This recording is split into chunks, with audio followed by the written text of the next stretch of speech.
Okay, so let's start with verse number 17. I will chant. Katham vedyamaham yogim tvam sada parichintayan keshu keshu cha bhaveshu Chintayosi Bhagavan Maya. So the verse translates to Arjun's question continues and he asks that how may I know you, O Yogan, through constant meditation? In what all aspects are you to be thought of me, by me, O blessed Lord? So now let's take this up word by word. Katham is how, Vidyam, may I know, Aham is I. So Katham is how, Vidya may know, Aham is I. Yogin is a word that Arjuna is using to address Lord Krishna. So supreme master of yoga, that is what it means. Twam, you, sada, always. Parichintayan is meditating. Keshu, in what? Keshu again means what? In what? Cha and Bhavishu, in all aspects. Chintaya, to be thought. Asi, you, or our. Bhagwan is, O blessed Lord. Maya, by me. Right? So the verse translates to, how may I know you, O Yogin, through constant meditation? In what all aspects are you to be thought of by me, O blessed Lord? Let's chant it together. Katham vedyamaham yogim tvam sada parichintayan keshu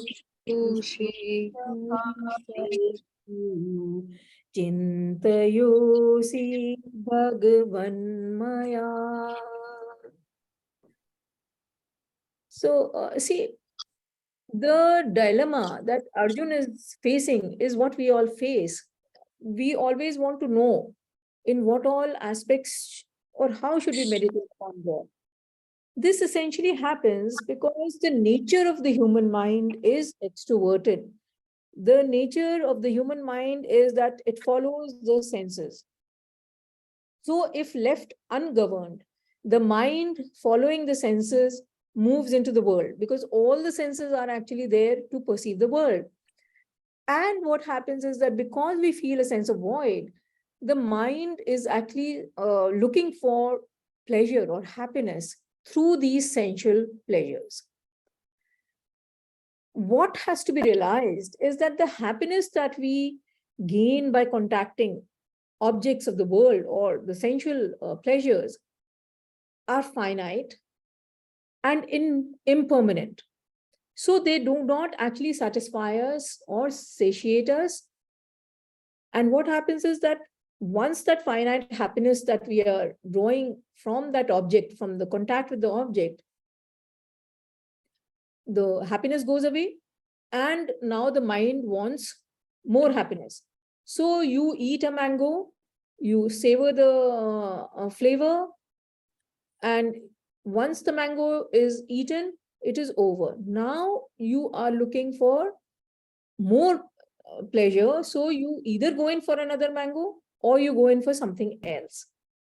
So the nature of the mind is that in seeking pleasure indiscriminately, it pursues desires both repetitive, so another mango, or in the form of a new experience. So you may want to have some other thing to eat, maybe another sweet or another fruit. Now, this is at a very gross level, at a very physical level. This happens in all our pursuits. So in power, in wealth, we are always looking for more wealth through the same means or through another means. As a result of which, what happens is the mind continuously becomes fraught with agitation and it starts entertaining endless desires. Now, because the mind is preoccupied to handle these desires, that how should I get another mango, or how should I earn some more wealth, they are taking an incessant toll on the mind and also the intellect. And therefore, the mind is not available to higher pursuits. So the first thing that we need to do is calm our mind, which means tell it, okay, this much wealth is sufficient. This much mango is enough. And then we must bring it under the governance of our intellect. Now, the mind has to also, the intellect also has to be trained and to be discerning, and the mind has to be brought under the governance of the intellect. Now, see, let's take an example. When a person is suffering from color blindness, we know that there's a difference between red and green colors. We also know that a colorblind person is unable to differentiate at times between the red and green colors. This is a red and green color blindness, right? Now, will such a person be able to differentiate between the two colors? No, I mean, and you will not depend upon such a person's answer to the what color a particular thing is, right? So that is natural. Also, such a person cannot take art as an avocation or as a profession because he cannot differentiate between two colors.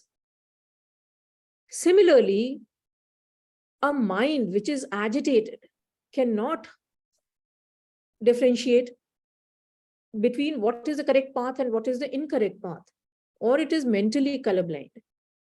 In such a case, how can it even think of meditating?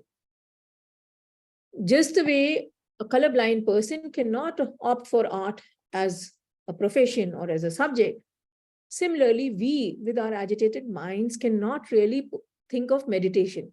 So whatever meditations that you have, in various things, a lot of organizations conduct these meditation centers. Actually, that is not the kind of meditation we are talking about in the Bhagavad Gita.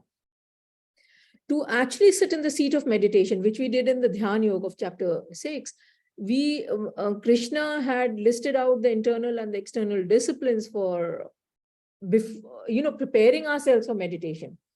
For meditation, actually, it's only 1% actual activity, and the rest of 99% is just preparation.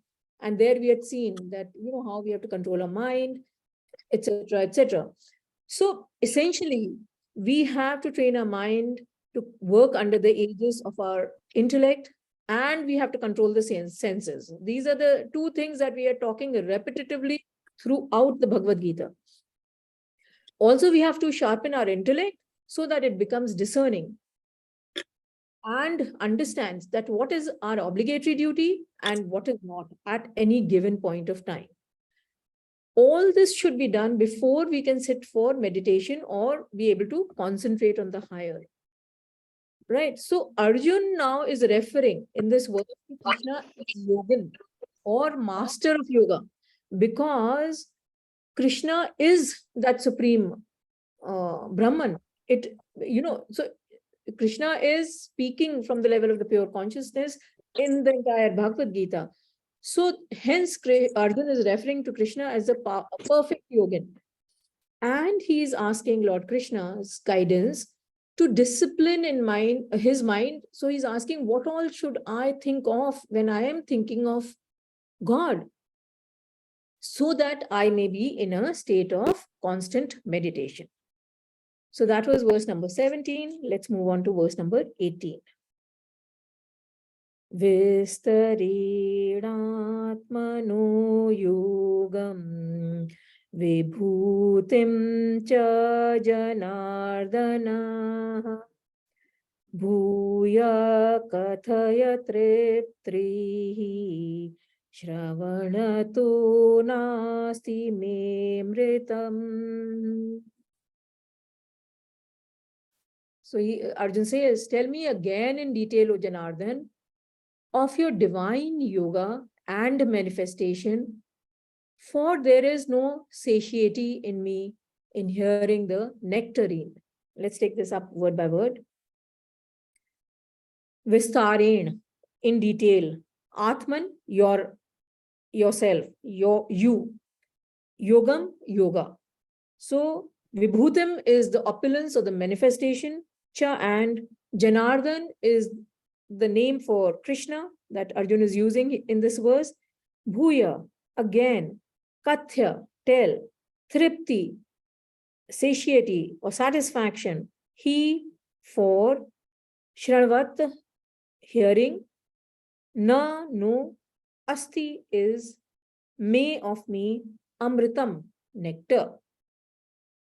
So the verse translates to, tell me again in detail, O Janardhan, of your divine yoga and manifestation, for there is no satisfaction for me in hearing the nectarine. Let's chant it together. Vistarenatmano yogam vibhutim cha janardana Bhuya kathaya triptrihi shranvato nasti me mritam. So in this verse, Arjun is referring to Krishna as Janardhan. Janardhan means the protector of beings and the original abode. And Arjun says that he's requesting Krishna to say again God's words, which he finds nectarine, but he is never satisfied with it. So when we are also talking about the Lord or divine themes, you may notice that you can continue to narrate or read the same story or narrative again and again. Because the divinity is so great, it's so nice that you do not seem to have enough of it. The same thing actually applies to the relative themes. See, when we're talking of divinity, we're talking about the absolute theme. In the relative themes, for example, music or literature, the same logic applies.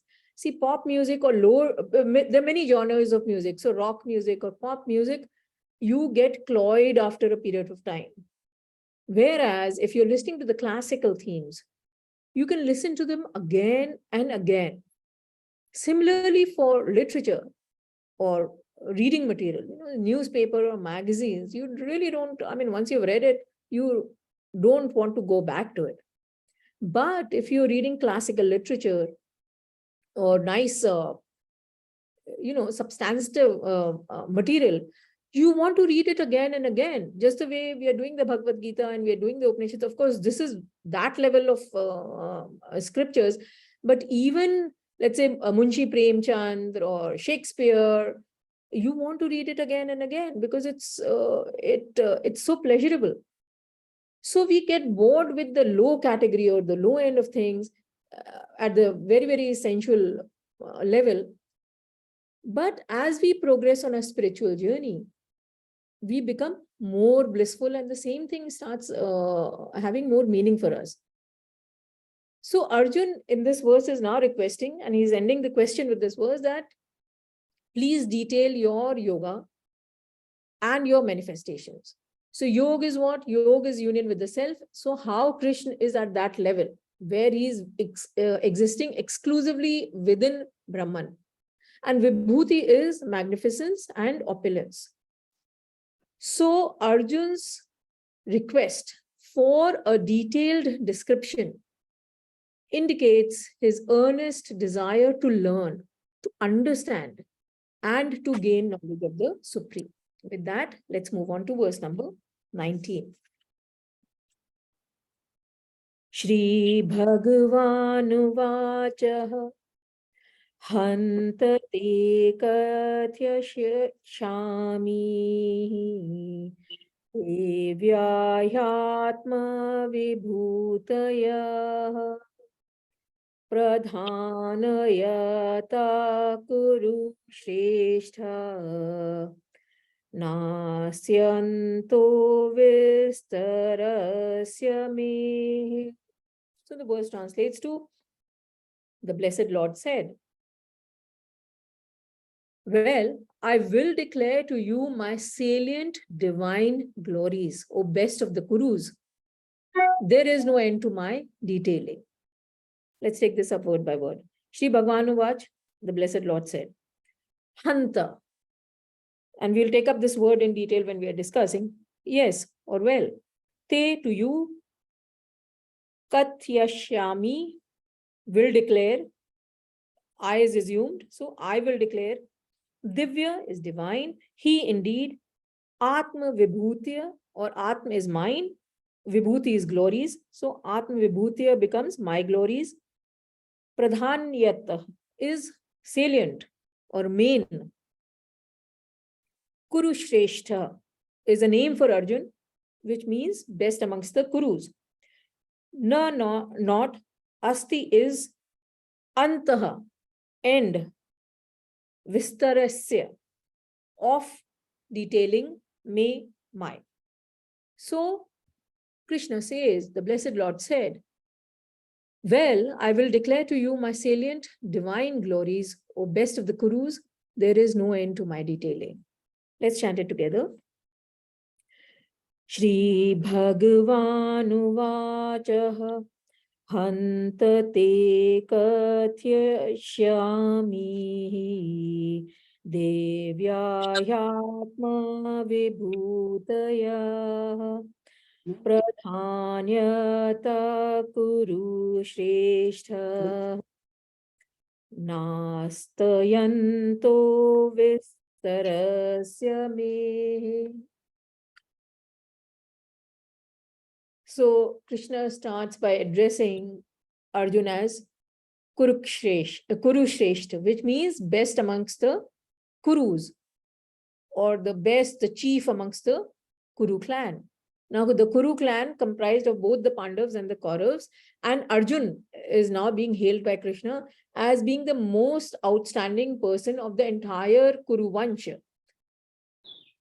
The use of the word Hant is important and should be understood. It is expressing a kind of a dismay or surprise and sorrow, because Arjun, the best amongst the Kurus, is asking Krishna to merely know the divine or various manifestations of God rather than becoming or merging with God himself or itself, right? So that is why the word Hant is important. And also we have been reading in the Bhagavad Gita and the various Upanishads, which I've been quoting off and on, is that all of them say that you cannot reach God by pursuing these endless manifestations. Bhagavad Gita has been saying that the same thing, that only by hearing and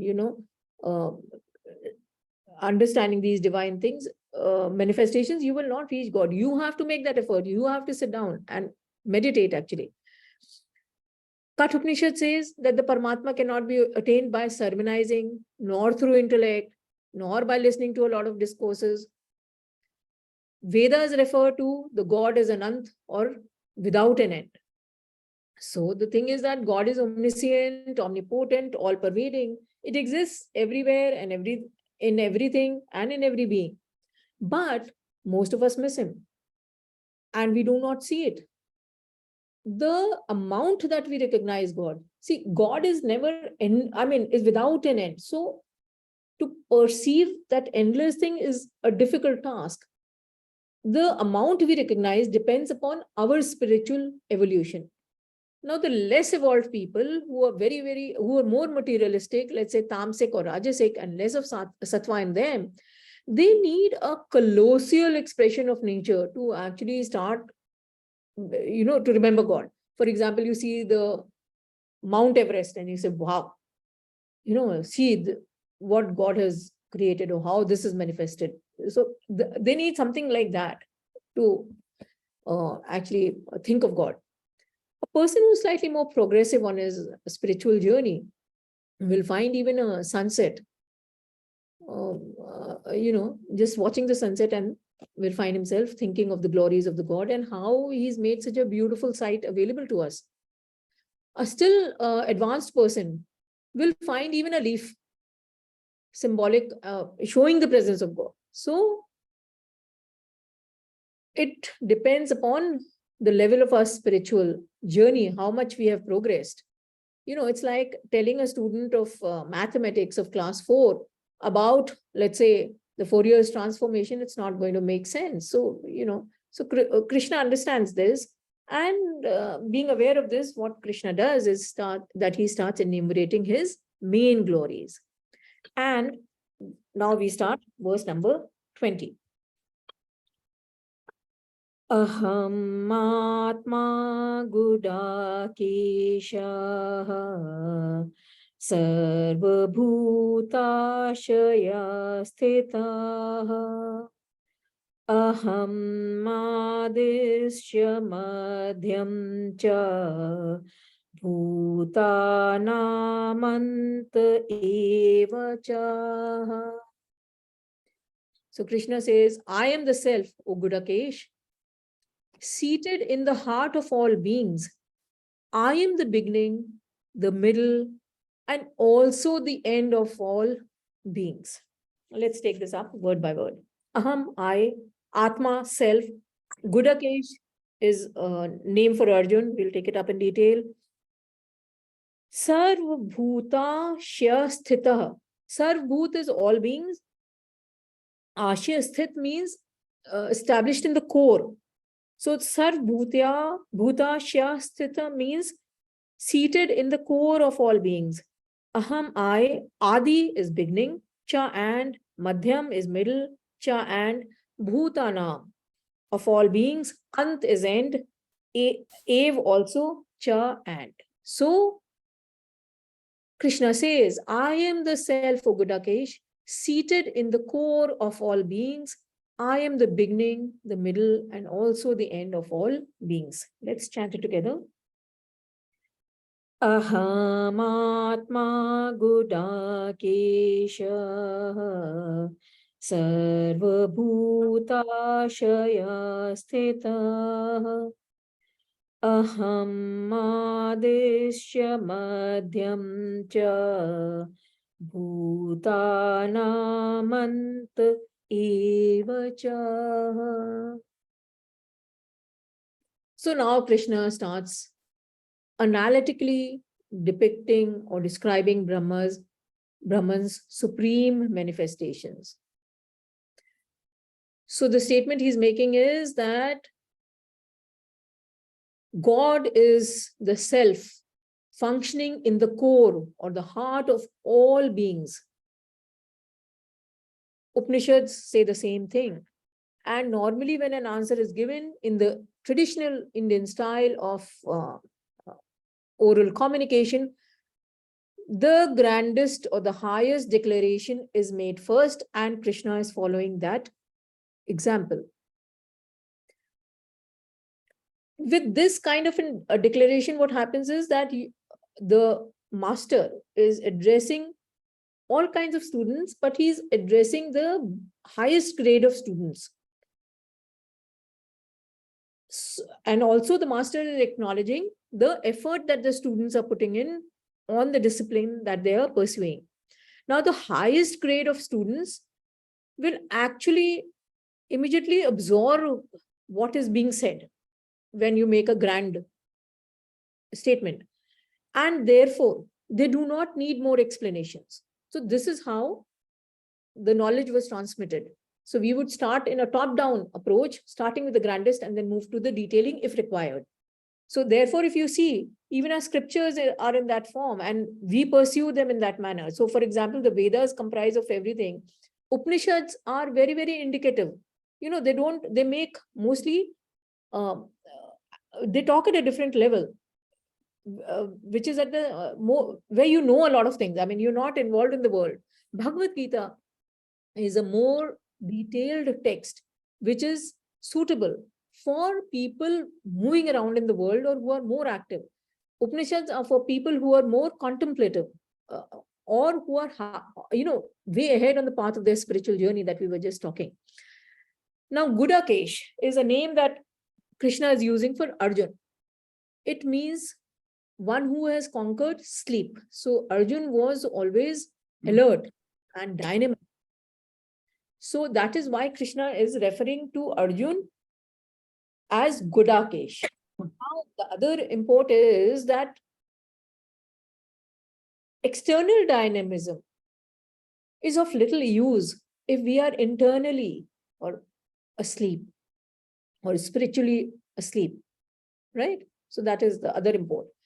Now, Krishna says that Brahman is the beginning, the middle, and end of all beings. Again, we have been reading this through the Akshar Brahma Yoga, chapter 8, then the Rajvidya Rajguhya Yoga, chapter 9. The same thing again is being said. Just the way the gold or the metal gold is the substratum of all gold ornaments. The form and shape may vary. So you may have an earring or a bangle or an anklet. But when you melt any of this, you will get gold back. So the gold is the beginning, the middle, and the end of all gold jewelry. Similarly, clay is the beginning, the middle, and the end of all clay objects, be it toys or jewelry or your clay utensils, whatever those pictures, etc. Once you dissolve them, you will get clay back. Again, the example that we have been taking up again and again, it's like the waves in the ocean. The waves arise from the ocean, express themselves in the ocean, and merge back into the ocean. Similarly, we arise from Brahman, express ourselves in Brahman, and merge back into Brahman. So, Brahman is the beginning, the middle, and the end of all beings. Let's move on to verse number 21.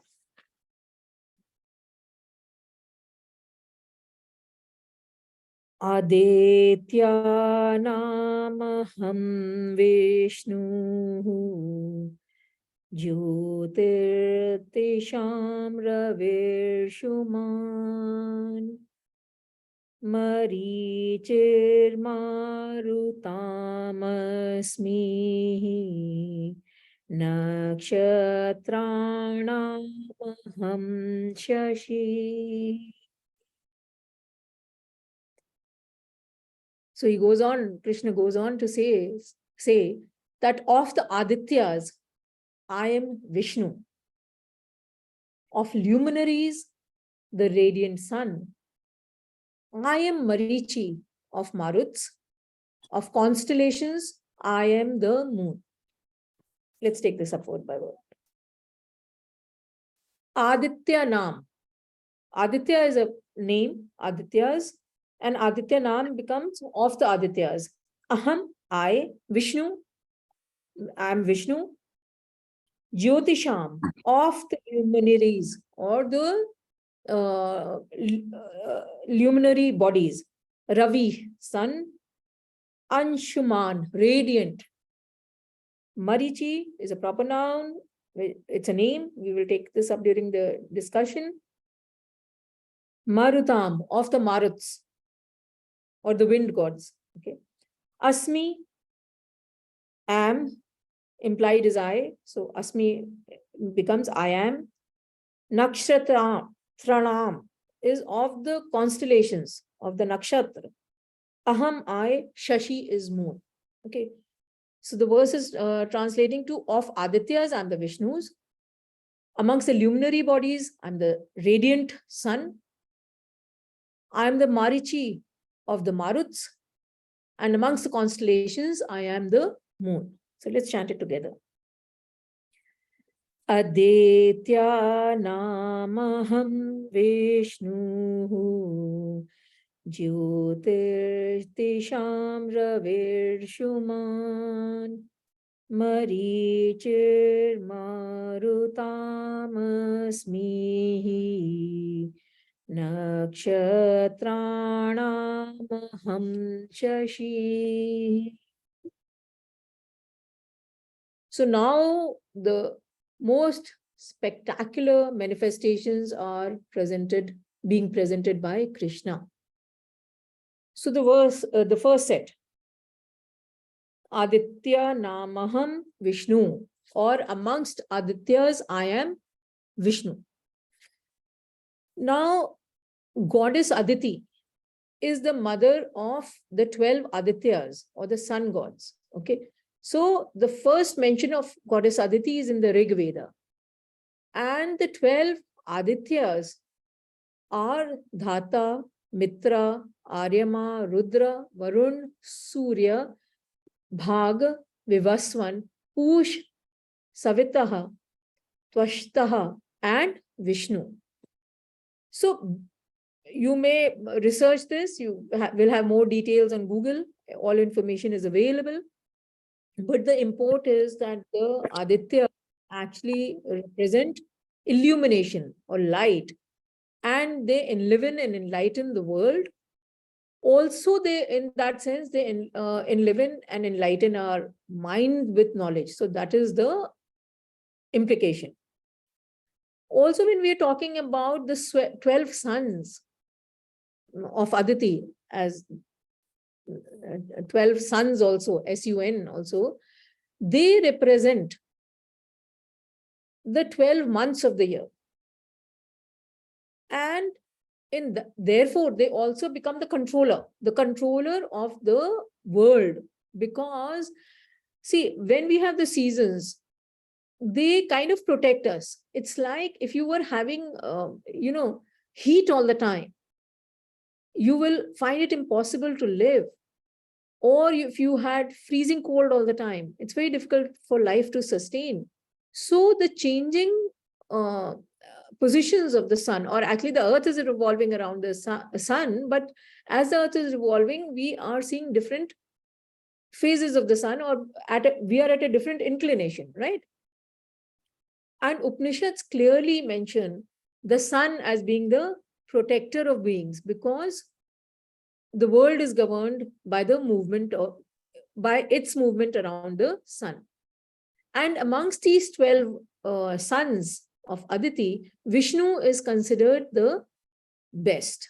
And so Krishna is saying that amongst the 12 sons that you see during the 12 months of the year, I am Vishnu, right? So that is the first thing.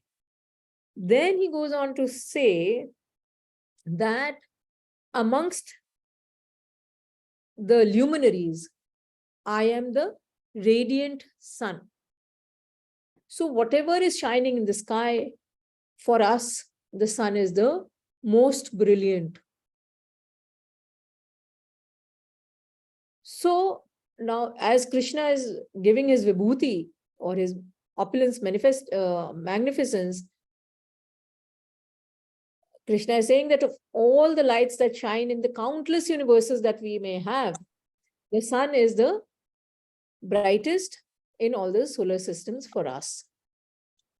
Then Marichi of the Maruts. Now, Maruts are the group of winds that flow in space. And so many of you know that, for example, Hanumanji is also referred to as Maruti Nandan. So he is one of the wind gods, right? Now, these are 7 in number. These are group of winds, so which move in space. Now, wind, if you just think about it, you can have a zephyr or a simple breeze, then it can become a gust, it can become a gale, it can become a hurricane, so the different intensities of the wind that we experience. So these are classified amongst 7 groups. And these groups are Avaha, Pravaha, Nivha, Purvaha, Udvaha, Samvaha, and Parivaha. Now, amongst this, Krishna says that I am Parivaha, which precedes all others, and Parivaha is also known as Marichi. So, Krishna says that I am the Marichi amongst the wind gods. Then the last bit, he says Shashi. Shashi, we all know, is moon amongst the constellations. So amongst the constellations, my vibhuti or my opulence can be interpreted as the moon. So basically what these manifestations that are presented to us mean is that when I look in the day, I look at the sun and I think of Brahman. During the day, as the winds blow, I think of Brahman. In the night sky, when I see the moon, I think of Brahman. So that is what the similes or the manifestations that are described in this verse mean. And with that, we conclude today's session.